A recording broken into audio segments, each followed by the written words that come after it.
So seismic retrofitting in San Francisco, is it mandatory? Is it mandatory for single family? Stay tuned, we're gonna talk about it now. All right, so for those that don't know, seismic retrofitting is structurally sounding the house or the building to withstand loads, pressures, in this case in San Francisco, earthquakes, right? So reinforced foundations, reinforced headers, making sure everything can withstand big, massive earthquakes. There's an order and that goes in, there's a code, there's a process, there's a whole works for seismic retrofitting. So as a construction company, we always want to make sure that we understand the new laws, the new mandates. So when I called the city and asked them what are the requirements, they told me 5 units, 2 stories. They said it has to have 5 dwellings, at least 5 dwellings in it.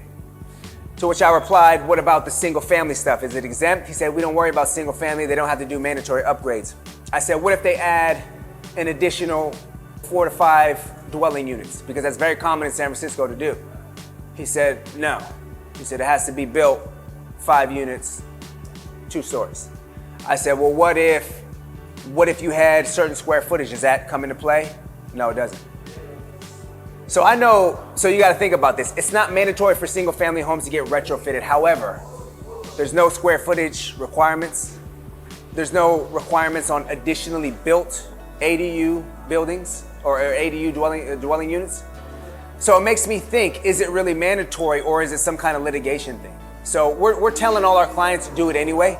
So when we do the fully remodel packages, we're seismic retrofitting those as well. Because you can have a single family be just as big as a 2-story, 5-unit building in square footage. Every house in San Francisco is 2 to 3 stories, by the way. So that part's covered. But the square footage makes me wonder, right? We can have houses, there's houses on Seacliff that are bigger than 5-unit buildings around Folsom and Clayton and whatnot.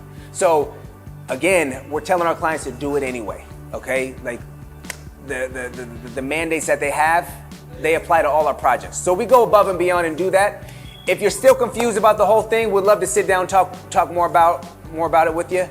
But as far as the mandates, single family are exempt with gray area. Commercial buildings, 5 units, 2 stories, that's where it's at. But again, you use your head here. You think about it a little bit. If they don't have mandates, if we add on 5 stories to a single family, but it's still not mandatory to do the seismic retrofitting, doesn't make sense to me.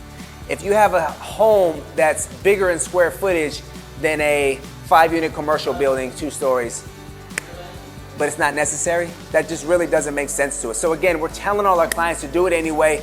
If you call us up and you get a free estimate, ask about our seismic retrofitting program where we go ahead and remodel the whole house, reinforce the foundation and all the headers and make it seismic retrofit approved.